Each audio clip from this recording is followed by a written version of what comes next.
জগন্নাথ বিশ্ববিদ্যালয়ে ছাত্র সংসদ নির্বাচনে শিবির সমর্থিত প্যানেলের ভূমিধ্বস বিজয় হয়েছে। আলহামদুলিল্লাহ। ছাত্রদল সমর্থিত প্যানেলের ভিপি ক্যান্ডিডেট ফাইট দিছে, তাও শেষ রক্ষা হয় নাই। যদিও ছাত্রদল প্যানেলের ভিপি ক্যান্ডিডেট কিন্তু গণ অধিকার পরিষদের, ছাত্রদল করা ছাত্র না। শিবির সমর্থিত প্যানেলের জন্য শুধু না, এটা জগন্নাথ বিশ্ববিদ্যালয়ের জন্য একটা ইতিহাস যে এটা জগন্নাথ বিশ্ববিদ্যালয়ের প্রথম ছাত্র সংসদ নির্বাচন। সকল জরিপ, বড় দল, বাঙ্গ মিডিয়া, বাঙ্গ সুশীল এবং গোয়েন্দা সংস্থার পরিকল্পনা ব্যর্থ করে দিল সাধারণ ছাত্রছাত্রীরা এইভাবেই। পুরনো আচার ব্যবহার দেখে এই সাধারণ ছাত্রছাত্রীরা তারা ছাত্রলীগের চাইতে কিংবা ছাত্র দলের চাইতে কিংবা অপরাপর সংগঠনগুলির চাইতে তাদেরকে ভালো মনে করেছে, ভোট দিয়েছে।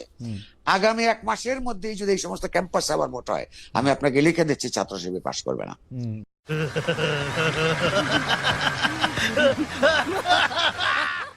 ইদানিং তো আবার জরিপ চলতেছে। জরিপে দেখা যায় বিএনপি ছাড়া কথা নাই। 70% লোক নাকি বিএনপিরে ভোট দিবে।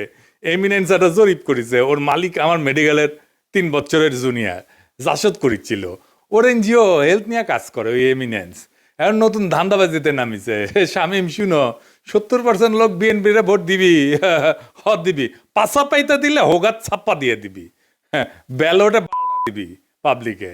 এই জগন্নাথের ইলেকশন নিয়েও জরিপ করেছিল, কইছিল ছাত্রদল জিতবি।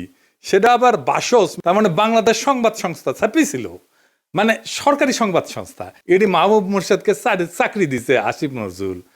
পুরা আওয়ামী লীগ আমলে আওয়ামী লীগের সাথে সিস্টেম করে চলিছে।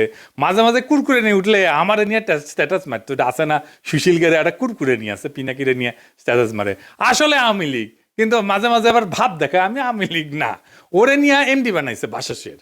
মানে বাসসের এমডি হবে সাংবাদিকতার সিনিয়র সাংবাদিক, তা না ওক নিয়ে বসেছে। এইভাবে আসিফ নজরুল বহুত বালসালরা চাকরি দিছে। এখন সব কয়টা বিএনপির সার্ভিস দিতেছে, এইভাবে সার্ভিস দিতেছে। এরা জানে বিএনপি ক্ষমতা না আসতে পারলে হোগাত লাতি দিয়ে খেতাবে, তাই হোগা দিয়া পাহাড় ঠেলিচ্ছে। যেটি লাতি খাবি সেটা দিয়ে পাহাড় ঠেলিচ্ছে। এইগুলা এভাবে পুরা প্রফেসর ইউনূসের প্রশাসন বিএনপির জন্য খাটিচ্ছে, অভিনব উপায়ে খাটিচ্ছে। এটা কথা কয়েনি প্রফেসর ইউনূসের প্রশাসন, উপদেষ্টা মণ্ডলী শুনেন, মন দিয়ে শুনেন। বৃহত্তর বিএনপির প্রফেসর ইউনূসের উপদেষ্টা পরিষদের শাখার সদস্যরা এবং প্রশাসনে বিএনপির লেসপেন্সাররা শুনে রাখেন, আপনারা রাষ্ট্রের কর্মচারী, ওই রাষ্ট্রের মালিক জনগণ, বিএনপি না। মাথায় রাখেন, একদিন না একদিন জনগণের সরকার আসবে ক্ষমতায়, সেদিন কিন্তু কোনো ছাড় পাবেন না। সেই সরকার প্রফেসর ইউনূসের সরকারের মতো ধ্বজভঙ্গ সরকার হবে না। সেই সরকার হবে জুলাইয়ের আগুনে উদ্দীপ্ত সরকার। হোগার চামড়া কিন্তু তুলে নেওয়া হবে, মাইন্ড ইট। পলাহে পারবেন না। রাষ্ট্রের কর্মচারী হিসেবে নিরপেক্ষ থাকবেন, সামান্যতম পক্ষপাতিত্ব করবেন তো সেইটার কাফফারা দিতে হবে, মাপ নাই। সেই কাফফারা ভয়ঙ্কর হবে, সরি কওয়ার কলে টাইম পাবেন না। এবার আসেন আমরা দেখি কেন ছাত্রদল এভাবে হারিচ্ছে, আর নাম হয়েছে হারু পাট্টি। হ্যাঁ বুঝেছাও। এই আলাপগুলো আমরা অনেক আগের থেকেই করিচ্ছি। প্রথম কারণ হইতেছে তাদের দীর্ঘদিন ছাত্রদলে কোনো রিক্রুটমেন্ট নাই, নতুন ছাত্র ঢোকেনি। না ঢুকলে দল থেকে আওয়ামী বিরোধী ছাত্র রাজনীতি তো বন্ধ থাকে নাই, তাই না? ওরা কয় যে শিবির আছে কারণ ওরা গুপ্ত রাজনীতি করছে, তা আওয়ামী বিরোধী ছাত্র রাজনীতি কি বন্ধ ছিল? ছাত্রলীগের লুঙ্গির তলে ছিল নাকি শিবির? নূরের দল তাহলে কেমনে তৈরি হইল? নাহিদ আসিফরা কিভাবে তৈরি হইল? ওরা তো গুপ্ত রাজনীতি করে নাই। শিবির প্রকাশ্য রাজনীতি করে নাই, কারণ সে বিপ্লবী রাজনীতি করছে। বিপ্লব মানে এক্সিস্টিং সিস্টেমের রাপসার, এটার ভেঙে ফেলতে হয়। যেই শক্তি প্রকাশ্য সে ইতিমধ্যে রাষ্ট্রীয় নজরদারির ভিতরে থাকে, তাই সে রাপসার করতে পারে না এক্সিস্টিং সিস্টেমকে, বিপ্লবী হইতে পারে না। বিপ্লব মানে অসম লড়াই। এইখানে ট্রান্সপারেন্সি থাকাটা আত্মঘাতী, গোপনীয়তা এখানে নৈতিকতা না, এইখানে স্ট্রাকচারাল নেসেসিটি। বিপ্লবী হইতে হইলে তাকে গোপনে রাজনীতি করতে হবে।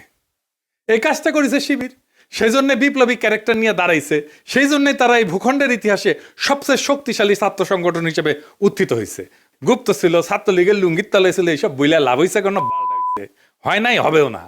এইবার দ্বিতীয় ইস্যু, বিএনপির ভুল রাজনীতি। ভুল বলাটা ঠিক না, মানে যেই রাজনীতি করতেছে, মুক্তিযুদ্ধের চেতনা মারাইতেছে, সেটা আত্মঘাতী হইতেছে। ক্রমাগত তারা মুক্তিযুদ্ধের চেতনা ডুবন্ত নৌকায় চইরা নিজের রাজনৈতিক ভবিষ্যৎকে ধ্বংস করিচ্ছে। মানুষজন এই কথা আওয়ামী লীগ আর বামেদের কাছে শুনিছে, তো এখনো শুনে, তাই না? এতদিন 15 বছর ধরে শুনিছে, মাইক লাগে শুনিছে।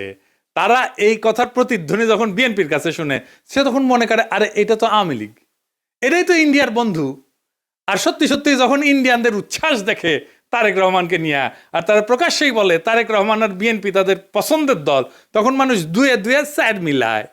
সুবীর ভৌমিকের কথাটা আবার শুনেন, এডিটর সাহেব শুনান। ভারত বাংলাদেশে কোন সরকার চাইবে? খুব সোজা উত্তর আমি তোমায় দিয়ে দিচ্ছি। Awami League is not in election, next best option is BNP, obviously not Jamaat. তারা অলরেডি 50 লাখ লোক নিয়ে জেহার টেয়াদের হুমকি দিচ্ছে। ফলে জামাত অবভিয়াসলি ইন্ডিয়া চাইবে না। অত অনেক কথা, ডিপ্লোম্যাটিক কথা বলে তো লাভ। কানেকশনটা হচ্ছে 71। আমরা একসাথে, আমার সৈন্য এবং মুক্তিযোদ্ধারা রক্ত ঝরিয়েছে, সেই সুবাদে Awami League. This is the historical fact. তো এই জায়গাতে হঠাৎ করে আজকে অন্য কিছু ডাইনামিক্স চলে আসবে, এটা তো আশা করাটাও ভুল। কিন্তু যে গভর্নমেন্ট আসবে তার সাথে ইন্ডিয়াকে তো ডিল করতে হবে। শুনেছেন? এই সুবীর ভৌমিকের কথাটা কাইটে নিয়ে মোবাইলে সেভ করে রাখবেন, আর ভোটার ক্যাম্পেইনে গেলে এটা ভোটারদের শুনেবেন, কাম সারা হয়ে যাবে। ভোটার পাশায় ছাপ দিয়া ভোট দিবে বিএনপিতে। আর তার উপরে যদি দেখে সেই আওয়ামী লীগের অলিগার্ক লবণ কামালদের সাথে তারেক রহমানের হাত মিলায়, তখন পাবলিকে বুঝে যায় এটা সেই আগের বন্দোবস্ত। আমরা হাসিনাকে তাড়াইছি, কিন্তু তার তৈরি বন্দোবস্ত এখনো আছে, আর এই বন্দোবস্তের মালিকানা নিছে বিএনপি। আওয়ামী লীগের এই বন্দোবস্ত, এই শক্তি বিএনপিকে আশ্রয় করে আবার শক্তি নিয়ে ফিরে আসতেছে, যেন আবার শর্ট করে ঢুকে যাইতে পারে। ইউনিভার্সিটিগুলোতে বিএনপির এই অবস্থা হইতো না যদি আমার চাইনিজ বুদ্ধি নিত। সেটা তো বিএনপি শুনবে না, সে শুনবে ভুট্টো সাহেবের কথা। যাই হোক, আমার ক্ষুদ্র ভাতারা কবে আন্নার কাছে দাদা সব স্ট্র্যাটেজি থাকে না, তা থাকে না। তো এই স্ট্র্যাটেজি আমি বানাইবার পারি, কয়া দিতেছি, কমো কয়া দি। এখন তো কয়া দিলেও কোনো লাভ করবার পারবি না, কিন্তু কয়া দি যে কেমনে এটা করা যায় গেল নি। আসেন এটা শুনি দেখি, মজা পাবেন কলে। ছাত্র দলে যে রিক্রুটমেন্ট নাই, এটা তারেক রহমান সহ সব বিএনপি নেতারা জানে, স্থায়ী কমিটির সবাই জানে, স্বীকার করে। কিন্তু এইটারে কেমনে ম্যানেজ করবে সেটা জানে না। এই প্রসঙ্গে একটা প্রফেশনাল গল্প বলি আর কি, খুব বেসিক কনসেপ্টের গল্প আর কি। প্রোডাক্ট লাইফ সাইকেলের মার্কেটিং এর একটা খুব বেসিক কনসেপ্ট। কিসে দেয়? যে কোনো প্রতিষ্ঠানের, মানুষের, দলের, পণ্যের একটা লাইফ সাইকেল থাকে বা জীবন চক্র থাকে। মানে জন্ম, বেড়ে ওঠা, তারুণ্য, যৌবন, বার্ধক্য, মৃত্যু, মানুষের যে জীবন চক্র ঠিক তেমন একটা দলের বা পণ্যের ঠিক এরকম লাইফ সাইকেল বা জীবন চক্র থাকে। প্রথমে এটাকে বলা হয় ইন্ট্রোডাকশন বা উদ্ভব পর্ব, গ্রোথ বা উত্থান পর্ব, ম্যাচুরিটি বা আধিপত্য পর্ব, ডিক্লাইন বা পতন পর্ব। শিবির আছে উত্থান পর্বে, ছাত্রদল আছে পতন পর্বে। বুঝছাও? এইটা সব দেখে দেন কে কোনটি আছে। এই লাইফ সাইকেলকে চাইলে এক্সটেন্ড করা যায়। ম্যাচুরিটিতে আসলে আলাদা স্ট্র্যাটেজি নিতে হয়, যেন আবার নতুন কইরা সে উত্থান পর্বে চলে যেতে পারে। এই পতন পর্ব শুরু হইলেও আবার তাকে উত্থান পর্বে নিয়ে যাওয়া যায় কলে কিছু কিছু বিশেষ ক্ষেত্রে, কিন্তু একটা জায়গা আনা যায় না। সেটা হইতেছে হিস্টোরিক্যাল লেজিটিমেসি কোলাপস যদি হয় পলিটিক্যাল পার্টির ক্ষেত্রে।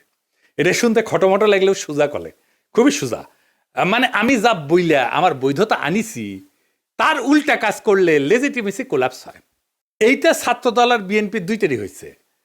বিএনপি মুক্তিযুদ্ধরে তার পলিটিক্যাল অ্যাঙ্কার বানাইছে, উঠি খুঁটি গাড়িছে, কিন্তু বিএনপি ছিল আওয়ামী লীগের মুক্তিযুদ্ধের বয়ানের অ্যান্টিথিসিস। মুক্তিযুদ্ধ হয়েছে বাঙালি জাতীয়তাবাদের স্লোগান নিয়ে, তাই না? সংবিধানে তো ঢুকেছে। তো বিএনপি আসছে বাংলাদেশি জাতীয়তাবাদ নিয়ে। মুক্তিযুদ্ধের চেতনা ছিল ধর্ম নিরপেক্ষতা, বিএনপি আনিছে পরম করুণাময় আল্লাহ তাআলার উপর পূর্ণ আস্থা এবং বিশ্বাস।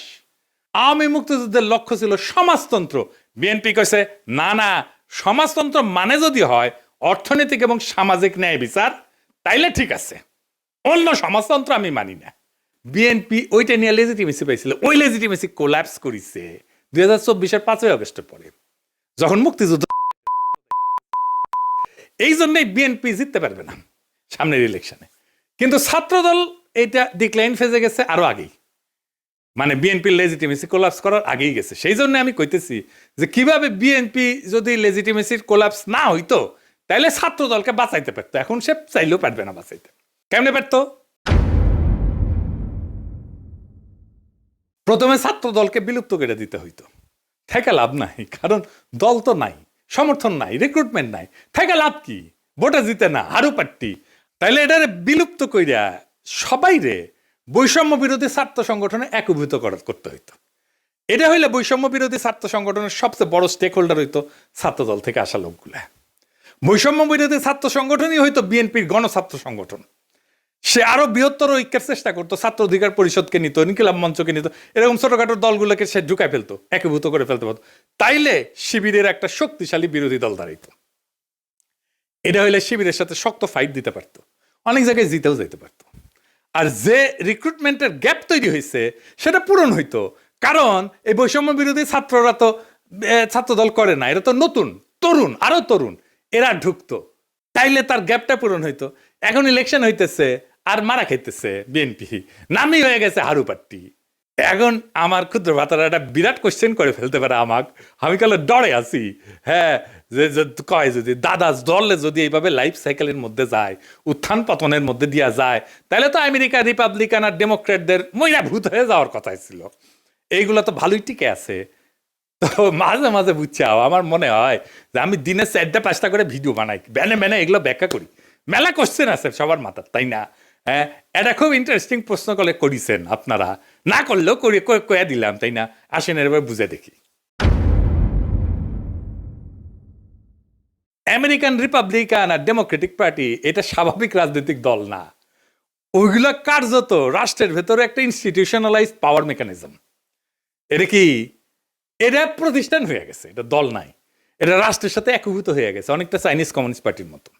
তাই ওদের পতন হয় না, ওদের রূপ বদলায়।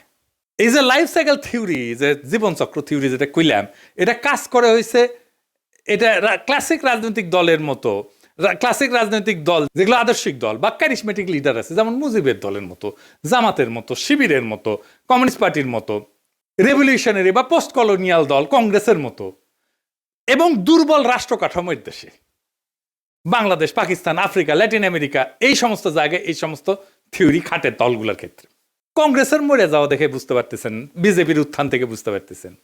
আমেরিকান পার্টিগুলো আলাদা, রিপাবলিকান পার্টি, ডেমোক্রেটিক পার্টি, কোনোটাই কোনো ইডিওলজি না, কিন্তু কোনোটা একজন লিডারের উপরে দাঁড়ানো না, আদর্শিক নেতা নাই, কোনোটা একটা শ্রেণীর একচ্ছত্র প্রতিনিধি না, বরং এরা হইলো একটা নির্বাচনী ঐক্যের একটা ফ্রন্ট। এবং এরা কখনো পতন হয় না কয়েকটা কারণে, আমি এটা করে বলি। 1 নম্বর হইতেছে 2 পার্টি সিস্টেম, এখানে 3 নাম্বার পার্টি এসে ক্ষমতার অংশ হওয়া এক্সট্রিমলি ডিফিকাল্ট। সেই জন্য এই 2 পার্টির বাইরে আসলে কেউ যাইতে চায় না, রিস্ক নেয় না।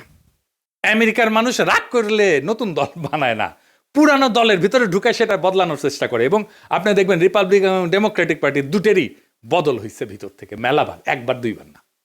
এই কারণে দল ভাঙে না, ভেতরের রূপটা বদলায় যায়। এইখানে পার্টি মানে কিন্তু দর্শন, আদর্শ না। রিপাবলিকান মানে একটা জিনিস না, কিন্তু একটা পার্টি না। এর মধ্যে রিগানের কনজারভেটিভ পার্টি আছে, বুশের নিউকন আছে, ট্রাম্পের পপুলিস্ট পার্টি আছে, ন্যাশনালিস্ট পার্টি আছে। ডেমোক্রেটিক মানেও এক জিনিস না।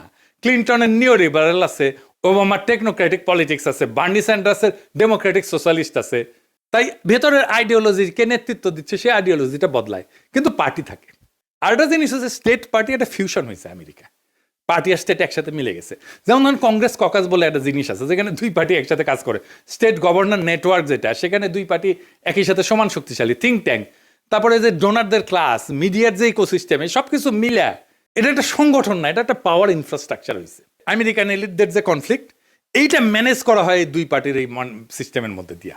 এই 2 দল আসলে এলিটদের মধ্যে পাওয়ার শেয়ারিং মেকানিজম। জনগণের যেটা ক্ষোভ, এটাকে ইনস্টিটিউশনাল চ্যানেলের মধ্যে ঢুকে দেয়। আর এরা ক্রাইসিসে ভেঙে যায় না, রিব্র্যান্ড করে নিজেদেরকে। যেমন ধরেন ভিয়েতনাম যুদ্ধের পরে ডেমোক্রেটদের রিফর্ম হয়েছিল, সিভিল রাইট মুভমেন্টের পরে রিপাবলিকানরা একটা সাউদার্ন স্ট্র্যাটেজি নিয়েছিল, 2016-তে সেটাতে ট্রাম্পের নতুন তত্ত্ব, এই পপুলিস্ট তত্ত্ব নিছে। তারা ইডিওলজিক্যাল রিসাইক্লিং করে। তার মানে কি ওরা কখনো মরবে না? মরবে, কিন্তু পার্টির নাম মরবে না, ভেতরের আত্মা মরে যাবে। আজকের রিপাবলিকান পার্টি লিঙ্কনের রিপাবলিকান পার্টি না, আইসেনহাওয়ারের রিপাবলিকান পার্টি না, আজকের ডেমোক্রেটিক পার্টি জন এফ কেনেডির ডেমোক্রেটিক পার্টি না, বা ফ্র্যাঙ্কলিন রুজভেল্টের ডেমোক্রেটিক পার্টি না, কিন্তু লেভেলটা টিকে থাকে দলের, কারণ লেভেলটাই পাওয়ারের টিকিট।